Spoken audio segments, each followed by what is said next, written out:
Everything, everything gonna be all right this morning. Okay, here we go, ladies and gentlemen. Once again, another episode for the archives. Really stoked to be talking to this guy. We had a conversation time flies. Been a couple years ago over on the farm where we were talking a little bit more headier subject. We're going to keep it light today because, that's kind of what the show's about. We dabble a little bit in the dark arts, but we definitely want to stay in the light. He is Mr. Ray Yee, martial arts instructor, SAG stuntman, new dad, which is awesome. Ray Yee, how we doing today, brother? Man, Jeffrey, I'm doing super good, man. Just feeling very blessed to, be doing what I love to do still. And that's, like I said, you got a newest addition to the clan. Congratulations. Thank you, brother. Yeah, man, she's amazing. Reina Kiriana is her name. She's 4.5 months old now, and she's just the best thing ever. Beautiful, smart, strong, athletic, coordinated. I can't imagine where she got that from. Yeah, I can. How's mom doing? Mom doing good? Well, her mom's pretty athletic too, so okay. Mom's doing great. She's so great, man. She's a phenomenal parent, and in her own right, she's very athletic. She used to competitively downhill skate, in San Diego and and all over. Yes. Cool. So is that the only one? Longboarding stuff and yeah. Only kid. Okay, cool. Yeah, my only child, man. Took a little while, I'll That's be all right. 53 in September, so definitely wanted to make sure it was the right time with the right woman, with the Absolutely. right situation and financially and just mentally. And the swimmers are obviously still strong, so everything worked out. It's beautiful, man. And it's cool. I mean, it's funny. We got her a shirt. Yeah. Go ahead. No, I'm sorry. Go ahead. I'm cutting you off. Oh, I was saying it was funny because one of the shirts we got her this little onesie. One of my students actually gave it to us. And it says, "My daddy doesn't shoot blanks." It's pretty hilarious. Without a doubt, man. It is such a blessing, man. I mean, obviously, you guys have kind of gotten past the sleep deprivation phase. If she's 4 months, she's obviously sleeping through the night and all that good stuff. Oh yeah, man. She's a great baby. Even earlier on when she was only like two and a half, months, 3 months, she was still sleeping 4 or 5 hours a night. I mean, she'll get up a little bit here and there and want mama or a little hungry or something. But yeah, she's a great baby, brother. That's very cool. And again, I mean, I've had a couple kids. One's an adult, the other one's 14. And it's as much as we think we're teaching them so often, man, they're teaching us about just patient discipline, like things you're already very familiar with. But kids are wonderful, wonderful teachers, man. Very much so. And I was just going to ask you about your kids. So that's awesome, man. That sounds like they're doing phenomenal. I keep track of you obviously on Instagram and Facebook, so I get to see you and your beautiful kids every now and then. Yeah, man, we're doing good, man. Like I said, my oldest daughter, I mean, I'm kind of cliche, two daughters by two different mothers, but wonderful children. I lost my oldest daughter's mom last November, so that's been the ripple effect of that has been still pretty rough on my daughter and her other siblings. But yeah, we're doing what we can, getting by, and just hopefully trying to enjoy our blessings, man, like we talked about. Absolutely. My deepest condolences to your daughter's mom. I appreciate that, man. I appreciate that. It's hard. And it's easy to get angry. It's obviously upsetting, but we. Obviously we weren't together when she passed, and as much as because we broke up, it wasn't always that bad, man. We had some great times. We had a wonderful daughter, and I totally cherish and honor the time that we spent together. And the fact that we had a daughter as well is just a wonderful blessing. So I try to look on the bright side of it and not look at what we lost, but the amazing times that we had. But without getting too deep on that. So, man, you've been at it for a long time, man. Been training since 1980, teaching since 1998. When did that bug bite you, man? I mean, I don't want to put words in your mouth, but when I ask this question to certain martial artists, obviously the answer oftentimes is Bruce Lee. But when did that martial arts bug bite you? Well, yeah, definitely. As far as the bug, I mean, I grew up like most kids in the 70s, watching everything from like the old school Batman and Robin with Adam West and just loving martial arts stuff, like Bruce Lee. Chuck Norris, I mean, I remember, my dad taking me to watch, the movies in the theater. So that I guess was, kind of like my and comic books. My parents, are from China. And so and grew up, kind of in Asia. So my grandparents would send me these, comic books that had all these, martial arts fight scenes in it. So I was kind of enamored by that. And really, it didn't really take full. In fact, I guess I was just, entertained by it. But, at the age of 10 in 1980, my parents, around that age, my parents decided that, I really was, in their quote unquote term was getting whitewashed. I didn't know too much about my heritage. I did and didn't, and I didn't appreciate it. I don't think as much as I probably should have, being a first generation, Asian American. So they sent me overseas, and that was my really first experience. My uncle was a Wing Chun instructor, and my grandfather was a Tai Chi instructor. And so that subsequently led me into the road of where I'm at now. The basis, the foundation was Wing Chun? Yeah, that was, I spent a summer, training with my uncle and my grandfather in their arts. And that was kind of like my baseline. I wouldn't say at this point in my life that Wing Chun is like my strongest. I think there are a lot of better Wing Chun guys out there, but it was so cool just in the sense that that was Bruce Lee's first style, as far as like his first official style. And so and my uncle had actually trained with a guy named Wang Shenlong, who was one of Yip Man's students and was an older classmate of Sijo Bruce Lee's. And so he showed me these old black and white pictures of their class, and sure enough Bruce Lee was in, the pictures. And, as a kid, I was blown away. I was like, wow, I'm learning that stuff. Right. So, that kind of just led me into the journey. And subsequently, every summer, my parents would send me wherever my uncle was because he did business abroad. And, I spent a summer in Singapore. I spent a summer in Thailand. I spent a summer in the Philippines. I spent the summer in Japan. And so I got a really good, I guess, introduction to a lot of different cultures and a lot of different martial arts and how they do things. And again, the more I got into it, the more obsessed I would be in learning as much as I could. And then when I came back to the States, I would, try and find whatever dojos were available, kind of in that Portland area where I grew up. And, sometimes it was, Shotokan karate. Sometimes it was, Shonryu. Sometimes it was, various Kung Fu styles or Taekwondo, whatever it was, if my parents could afford to send me there, or whatever, I would try to go as much as I could, being still in school. Well, and that's interesting. I mean, obviously with Bruce Lee being an influence, and we're going to get into it in a minute, and how you met Mr. Dan Inosanto. So, I mean, you really began, I don't know if you were doing it deliberately, but you were exposing yourself to different martial arts, and that really kind of is what Jeet Kune Do was really all about, utilizing what is useful and discarding what is not. Was that kind of an accidental journey you were on, where you kind of deliberately kind of embodying the Jeet Kune Do? It was really an accidental journey, and I look back at it now as being so fortunate of having those weird kind of I'd start in one style and go to another just because of availability and where I was, and I didn't really start getting kind of following the footsteps of the Jeet Kune Do path and the specialties that I do now. Until 93, 94 was really when I kind of made that pivotal change from doing, everything under the sun, or looking for different things, whether it was Japanese jiu-jitsu or Japanese judo, or ninjutsu or whatever. Trying to find the right fit, I guess, was kind of what I was really looking for. The older I got, the more I would try to find the style that best fit me as a person, and also like, my nature, and also like kind of what I wanted to do, which was be very functional as a martial artist. I discovered early, because of all the different styles, that certain styles have certain strong points, and there are no bad styles. They're all phenomenal. It's just whether it's taught in a historical fashion, or if it's applicable in whatever area that you're learning it in. And that's really kind of what led me to that pivotal change in 93, 94.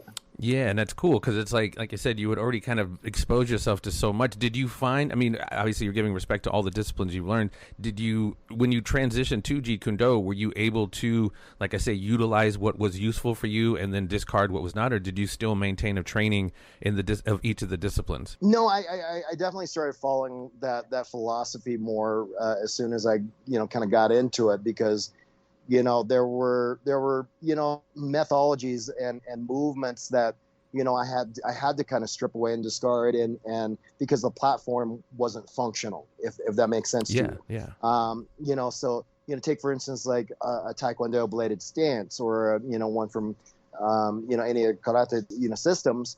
It doesn't function well when we're talking about going against somebody that's a wrestler, or it didn't function well as far as being kind of going up against somebody that's a boxer. So certain things I kind of had to discard, but then later on in life I understood much more of the purpose of it, and there are times and places for all of them. Sure. So you can literally make everything work if you just understand where its strengths are, where its weaknesses are, and also what environments you're fighting right in, or using it in, and who you're going against. Those are all concepts of Jeet Kune Do and Bruce Lee. Well, and it seemed like, and I could be wrong about this, but it seemed like as Bruce progressed in Jeet Kune Do and learning these different styles, he was more adapting it for real street fighting, like what is useful in real life street fighting. Obviously, similar to you, having the discipline or having the respect for each discipline, but part of what his cultivating of Jeet Kune Do was based off of utilization in real fighting. Yeah, absolutely, and that's a really correct assumption, and that's really what happened. Was, to my understanding, in Hong Kong, they would have these what they call rooftop battles. Basically, your style's better than mine, or kind of you're looking at me funny. Whatever the scenario is, they would go on these rooftops of these buildings and have these matches and full contact type sparring, fighting matches. And I believe, to my understanding, both from my uncle and my Wing Chun instructor, one of my Wing Chun instructors, Sifu Francis Fong, and Mr. Insano, of course, is that as he got in more and more of these rooftop type fights, he started kind of understanding where things worked, where it didn't. Things were more efficient, and himself started whittling away at things that were much more functional through trial by fire, instead of this is what my Sifu taught me, this is what my sensei taught me, whatever the deal was because of the trial and error.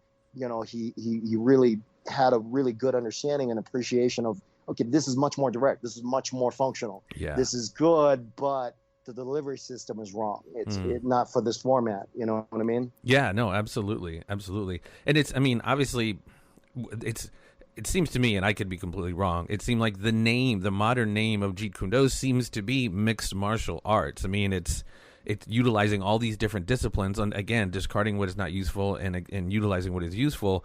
And do you agree with that? Is what we're seeing today in mixed martial arts? Absolutely right. Yeah, you're absolutely right.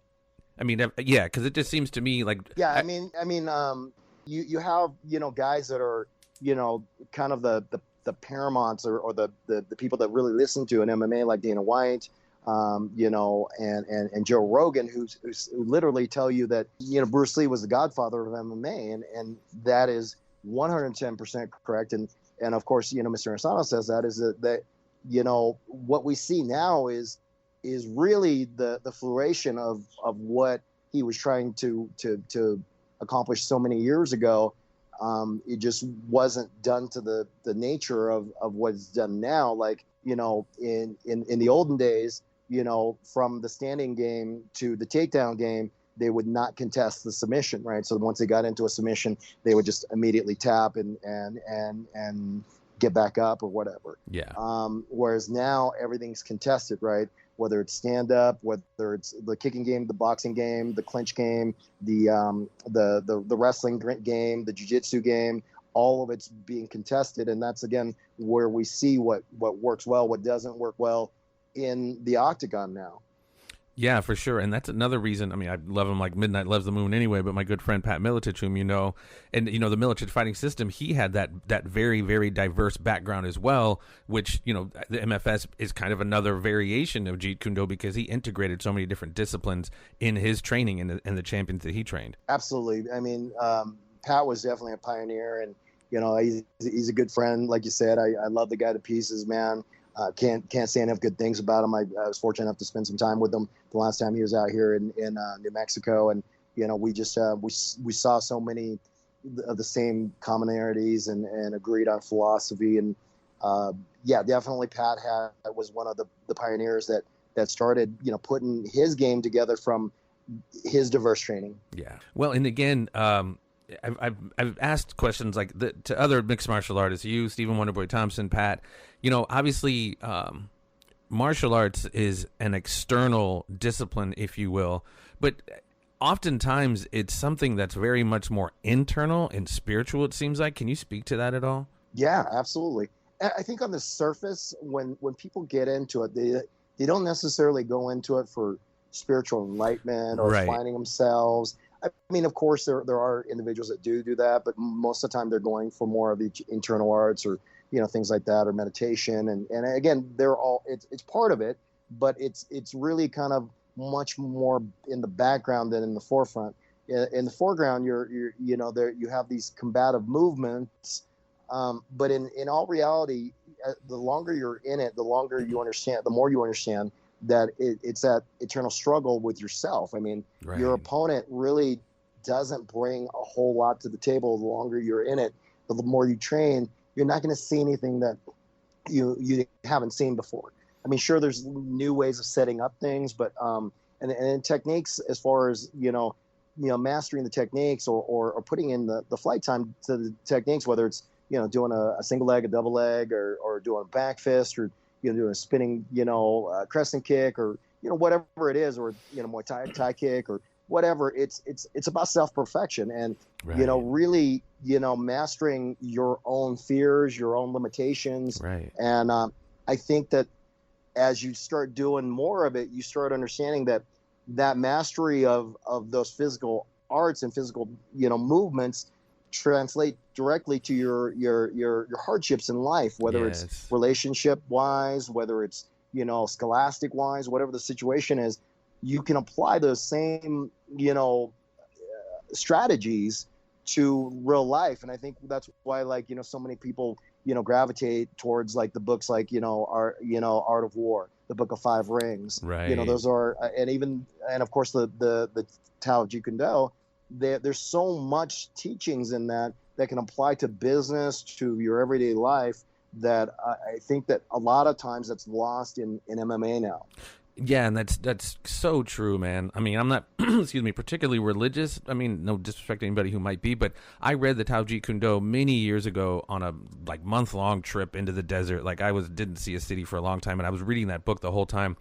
And I as much as I was seeing things about fighting positions and things like that, the way of the intercepting fist could be so easily translated to life, especially when he talked about solidifying that which was once fluid, discarding things that are not useful for you and utilizing things that are useful for you. Like you said, you can use in business, relationship, etc. It's the ripple effect for me of that book was so very powerful, because again, it translated into so many ways. I applied it to so many different things in my life. Absolutely. And I have also, and I try to pass that on to my students, the fighters that I've trained, and just everything that I've kind of come in contact with that does give me any type of resistance, or I myself maybe am resistant to it. You start realizing that you can utilize those same concepts instead of fighting something that you can't get through or go around it. I mean, yeah, it's deep, man. It's really deep. When it was so transformative for me, quite frankly, because it was, like I said, it was one of those kind of big spiritual kick in the head moments of, like I was saying, you could look at it as just an external thing, but man, the usefulness on our internal spiritual journey is so very useful. And I did actually want to ask you, and you kind of spoke to it already, as an instructor, is a majority of people, especially obviously work with kids, what are their, and you might have answered this already, but what are their reasons oftentimes for coming to learn martial arts? Is it kind of a balance of both internal and external, or is it like supposedly the story with Bruce Lee going to Yip Man, like he was getting bullied or whatever, and talk to actually about that, how mixed martial arts and martial arts in general helps kids with the bullying and not using it to beat up. Well, why are people coming to get your tutelage, sir? I think you nailed it with all those points. I mean, the majority of people, I think, have have different reasons. Sometimes they're compound reasons of why they start martial arts. Sometimes it could be as simple as somebody's just bored with their routine of lifting weights or running on a treadmill or running on the pavement, whatever the scenario is with that. Or it could be somebody's just got a lot of pent up stress from work or from school, or it could be that they're being bullied. Could be because of the time that we're living in now. It's even more important to, as violent as things have become on the streets, that people want the comfort of being able to protect themselves or protect their loved ones. So it's all of those. And I think whatever the reason is, once they start doing it, they start finding that, yes, it's a great stress reliever. Yes, absolutely. It's a way for them to compete after, high school or college sports. It's a way for them to challenge themselves. It's a way for them to be entertained, so to speak, and not be bored with a workout where every workout is a little bit different. It's a way for parents to help find that support, teaching, self-discipline, self-confidence, athleticism. I mean, it's all of those things is what I'm seeing, Yeah. Well, and again, having the fortune of speaking to people like yourself and just, Boss Root and a multitude of elite level fighters, oftentimes, I don't know, in the bar and somewhere, hey, you think you're so tough. That's the least thing they do at all. Any of the badasses I've ever met, they're the least aggressive. And I think part of going back to kind of the internal struggle, yes, I have the weapons to take your head off, but I also have the weapons to de-escalate and even avoid confrontational situations. Yeah, absolutely. I mean, I think when you've tested yourself, whether it's just being able to overcome, somebody that's been getting the better of you in jiu-jitsu, or maybe it's just, you've had some stand-up sparring, or you've had some amateur or pro fights. I think you just come to the realization that there's nothing really left to prove. Right. And if you are that guy or gal that still needs to prove that, that's something that's your own issue. Right. And there are people like that, Sure. There are people like that still want to prove themselves to them and their friends or whatever. But I think the longer you do it, the more you realize that there's less to prove, that you can take somebody's head off, like you said, and the challenge is much more to be conservative and not use it and leave the battle unscathed and not even starting the battle. I mean, let the guy blow off steam, let the guy call you whatever the hell you are, that he wants to call you. But I mean, unless they're threatening you physically, unless they're threatening your family, everybody's all, like, they're entitled to their opinion. Sure. But as soon as they step into your bubble and threaten you as an individual or your family, there's nothing really to really deal with except for just their mouth, right? I mean, yeah, or their dirty looks. I mean, it is what it is, and you choose to engage or you choose to not engage is completely up to you. And I think that comes with emotional maturity, and it comes from understanding what you're capable of and what other people are capable of. Sure. I mean, do they have a knife? Do they have a gun? Do they have two buddies, hiding in the wing? They're going to jump you and break a beer bottle over your head.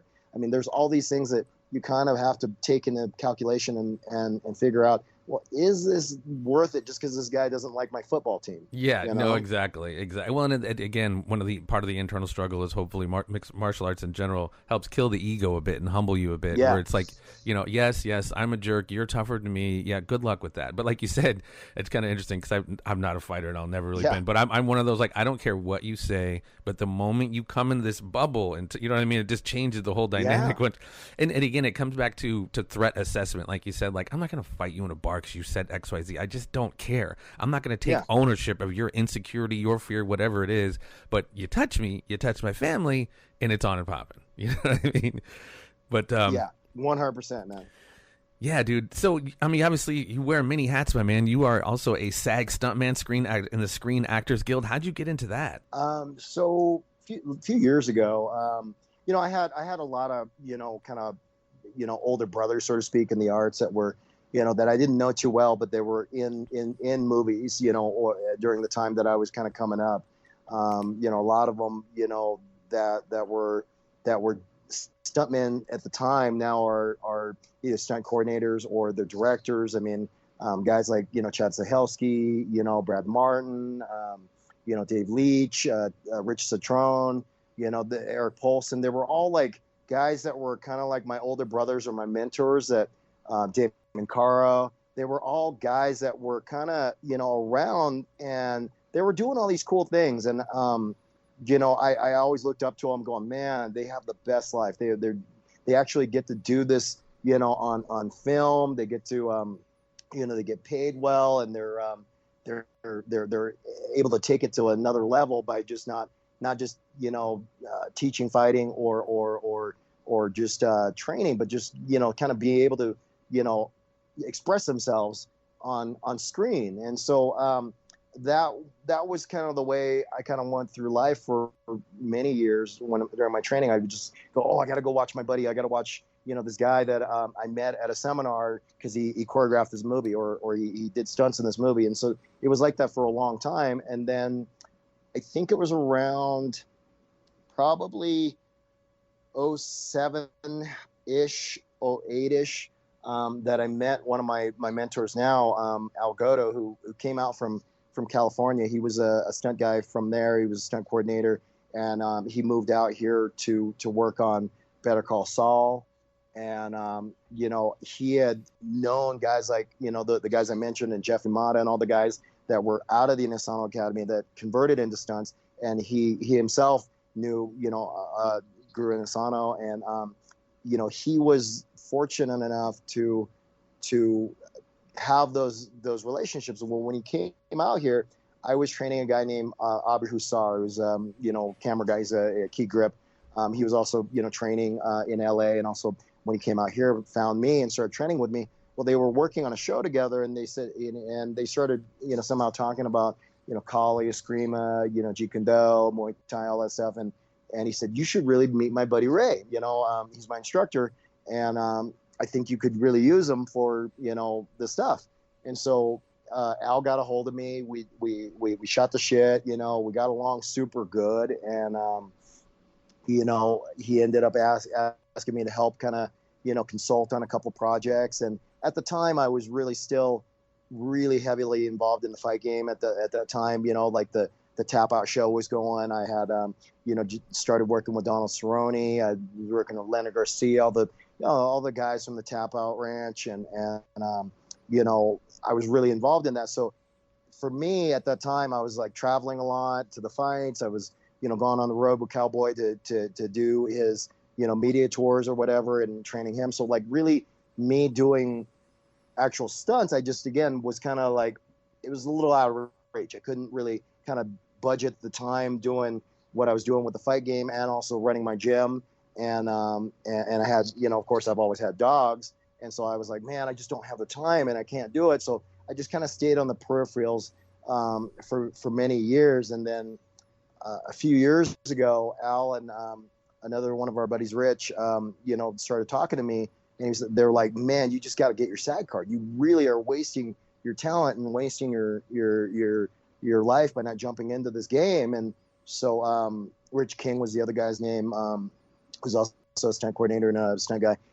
Anyway, so they started talking to me about it, and I was like, you know what? I'm just going to go ahead and pull the trigger. So I got my SAG card, and ever since, I haven't regretted one day of pulling the trigger on that, because I absolutely love it, man.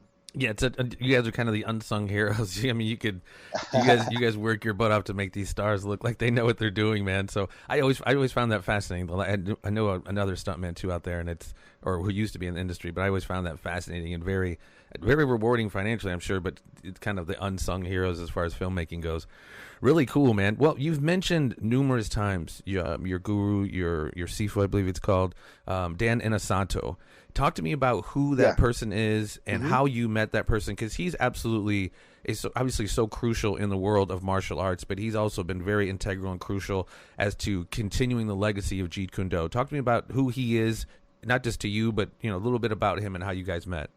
So in that pivotal time in 93, 94, I started training with one of my best friends, still to this day, Sifu Christopher Clark, and Mr. Clark was, he was already an instructor under Guru Asano. He was an instructor both in Jeet Kune Do and the Kali Eskrima. He was an instructor under Ajahn Chai Siasut doing the Muay Thai. He was already, doing so much as far as the Savat with, Nikolai Sanyak, and he was already on this path of the JKD and the family of arts that it involves.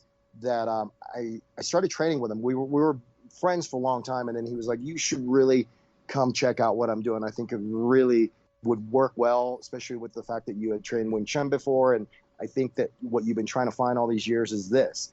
And so I went to a two-day seminar at his school at the time. It was the Portland Martial Arts Academy, and his colleague and older brother Damon Carl was teaching it. And so in those 2 days, I literally learned more than I did in my entire journey in martial arts. So I was sold right away. I was just like, oh my gosh, this is what I've been looking for.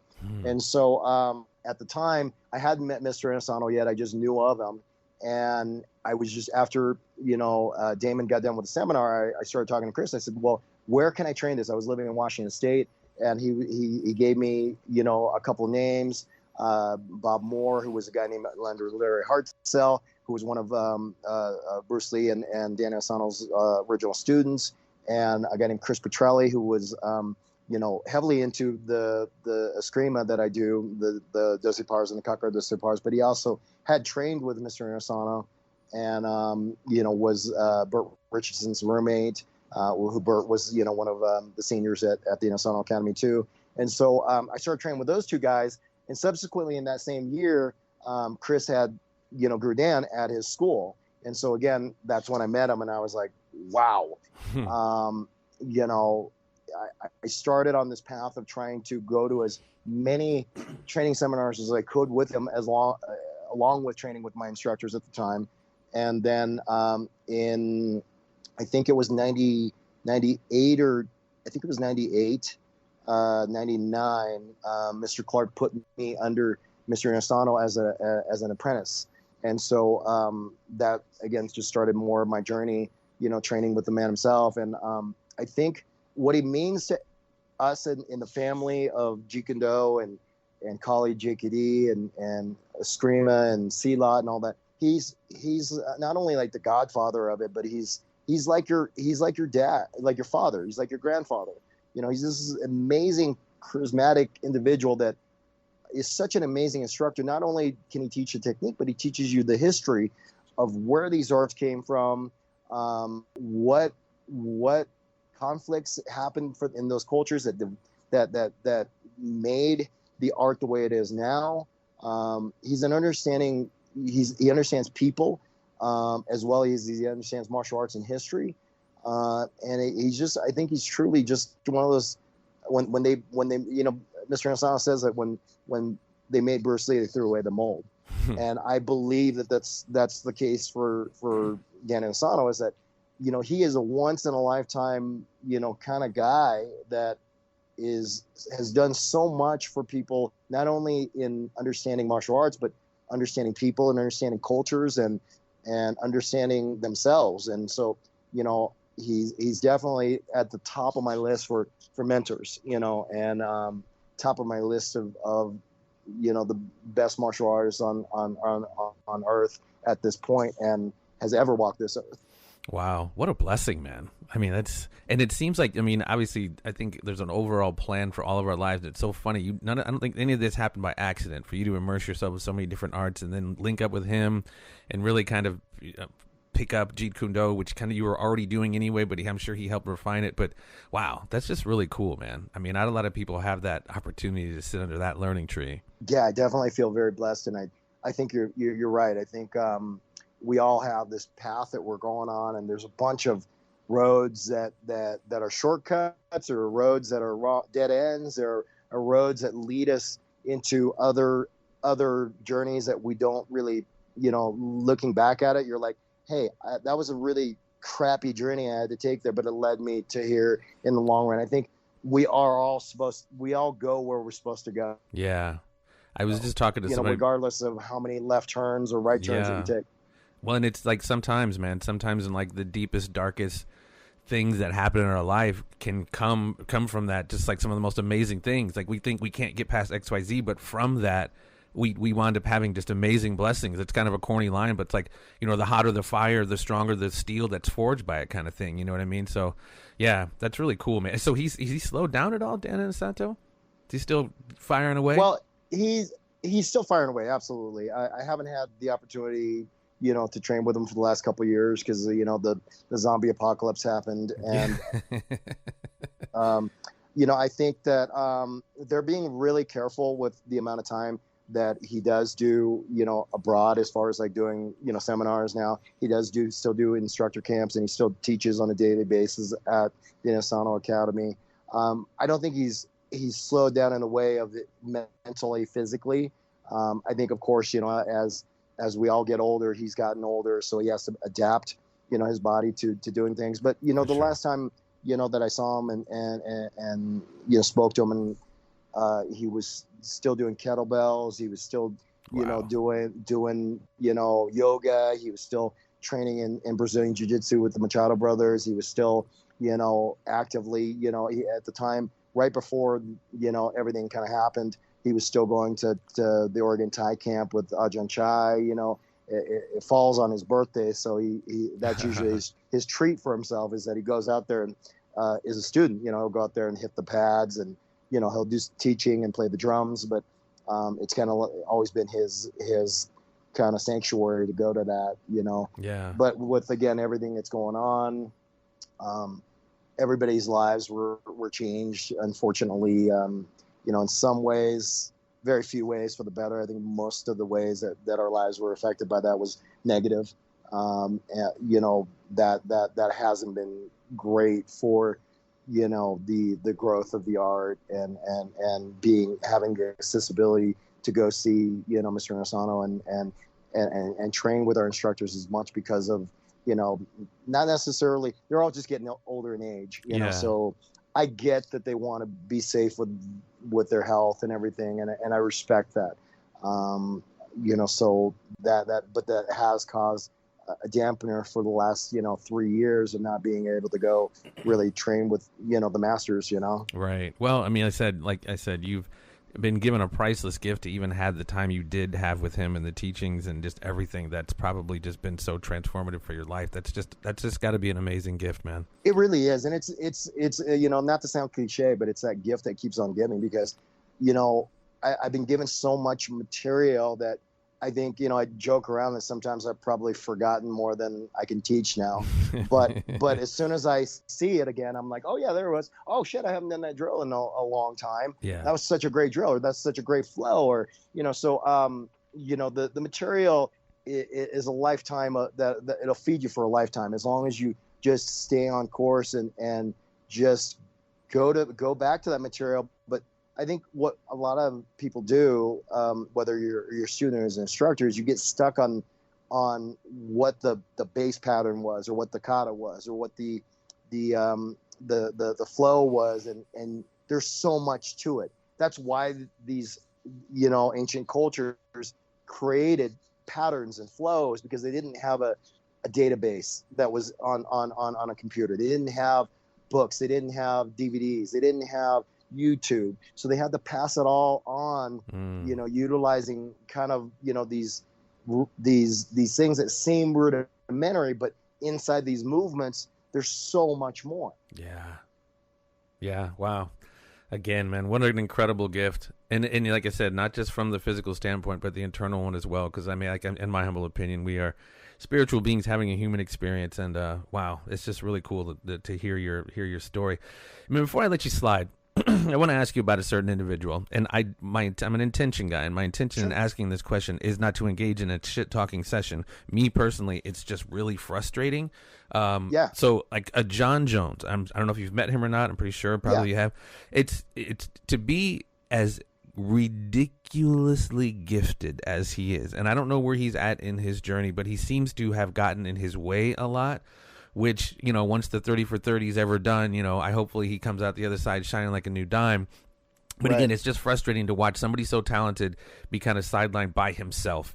Give me your thoughts on, you know, people say he's the GOAT. What do you think? I mean, he's obviously next level, what he's done to so many legends and the gifts that he's been given. What's your opinion on John Jones and where he's at right now? Yeah, I mean, I know John. I mean, we don't hang out or anything, but I've you know, seen him over the years. You know, I've spent time with him, you know, just kind of in social settings, and also, you know, he's been in the gym when I've been there training Cowboy or whoever.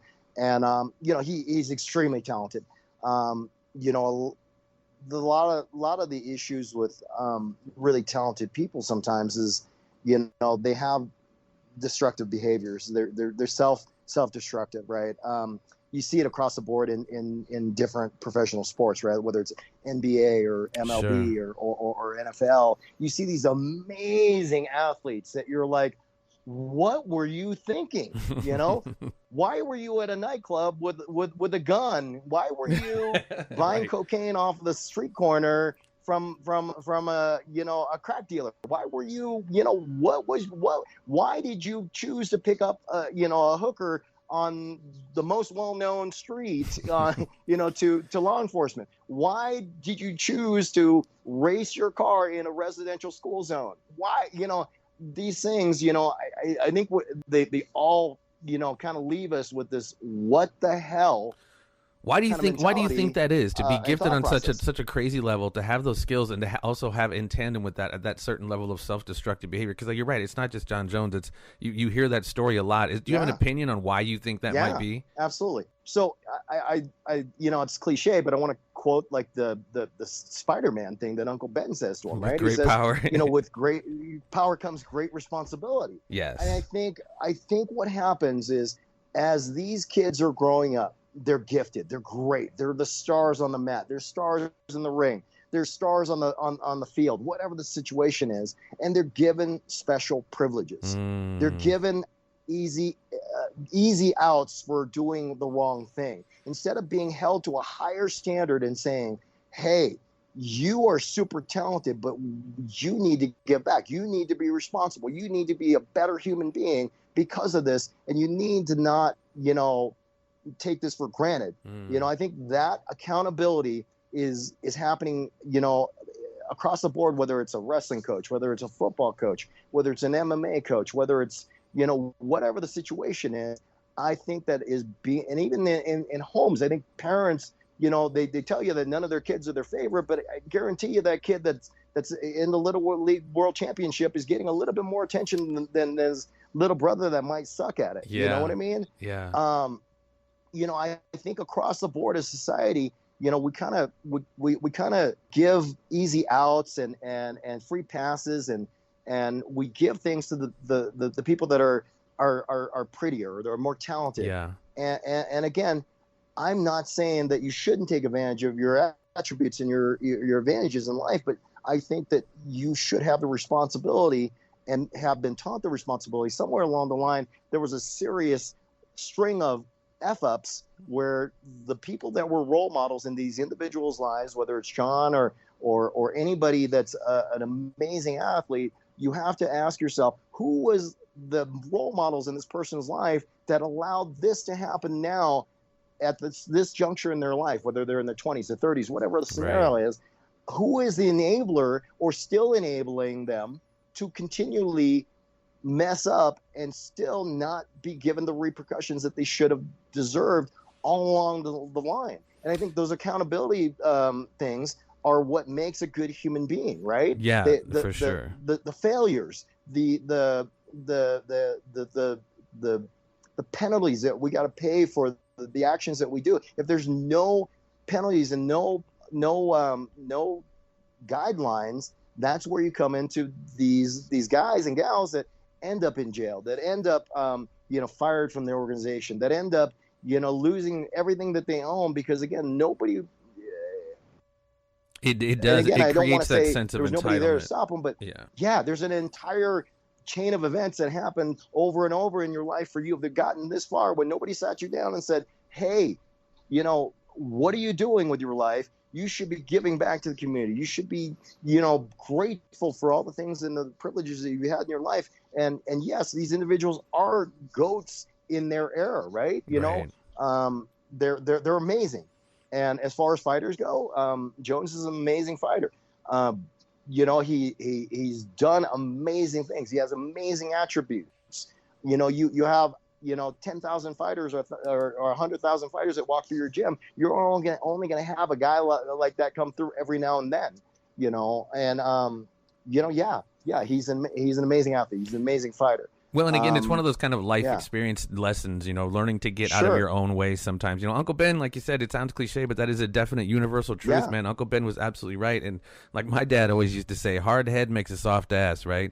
If you're going to keep messing up, boy, that booty's going to be tender. But obviously, I think he's amazing. And I really, not only just for mixed martial arts and UFC in his career, just for himself.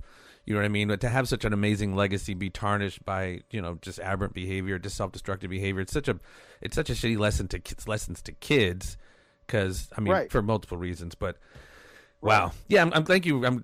Some people, and like I said, I didn't ask that to start trashing John. I just want to get your opinion because you're on that level, and I figured you knew him. Yeah. Again, in all accounts, every time that I've spent, with the man, he's been nothing but pleasant to me. He's been nothing but respectful to me. He's always been kind to me. So I have nothing bad to say about him as far as the interactions that we've had. Right.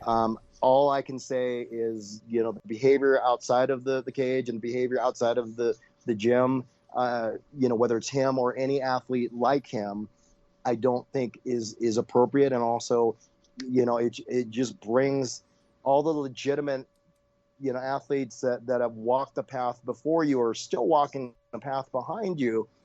It tarnishes everything that they do, everything they sacrifice. Yeah. It tarnishes it, and I think that's unfair. And I think I hope the very best for him. Absolutely. I hope the very best for anybody that's a gifted athlete, that at some point they're going to figure out that the path they're walking on is maybe not the best path, and hopefully age and wisdom, catches up to each and every one of the individuals. Well, and oftentimes in life, we got to be prepared, or got to be careful of what we pray for, because sometimes we're not ready for it. And, like I said, life is a series that's the other thing I think that we didn't touch on. Yeah. Right? Yeah. When you're given success and given whatever you want at a young age, the decisions you make with those things are going to be poor, even if you have the best role models, right? Yeah. You have the best role models in the world. If you're given a Lamborghini when you're 18 years old, 20 years old, if you're given, a full ride and a sponsorship and clothing and whatever you want, there are only yes men around you, or yes people. Yeah. That you're bound to make bad decisions. Yeah. It's tough, man, because it's, it's spoiled. It's taken down a great many of men and women. So, what does it benefit to gain the world only to lose your soul, or something like that? But yeah, that's, like I said, I wish the best for John too. I think he's an amazing athlete, and I don't know him as a human being, but like I said, I think he's got an amazing legacy that he should be more mindful of protecting. But, I'm not in his shoes, and, anyway, Ray Yee, man, I can't thank you enough for your time. It's great they all saying, right? It's great to catch up with you. Any social networking? I know you got a website, Instagram. Shout that out there, and I will attach it in the description of this episode as well. Everything I'm on is basically just Coach Ray Yee. So my Instagram, my Facebook, my website, everything's just Coach Ray Yee. That's the easiest way to get a hold of me. Even my email is coachrayee@gmail.com. Simple enough, my man. Simple enough. Again, man, thank you so much for your time. Man, congratulations on the little one, and peace and all the blessings to you and the family, my friend. You too, man. It's such a pleasure talking with you again, man. I would love to catch up with you one of these days in person. Absolutely. Hopefully one of these days I make it out to your neck of the woods, man. Or me out there. That'd be awesome. I love New Mexico, man. It's that's a beautiful country.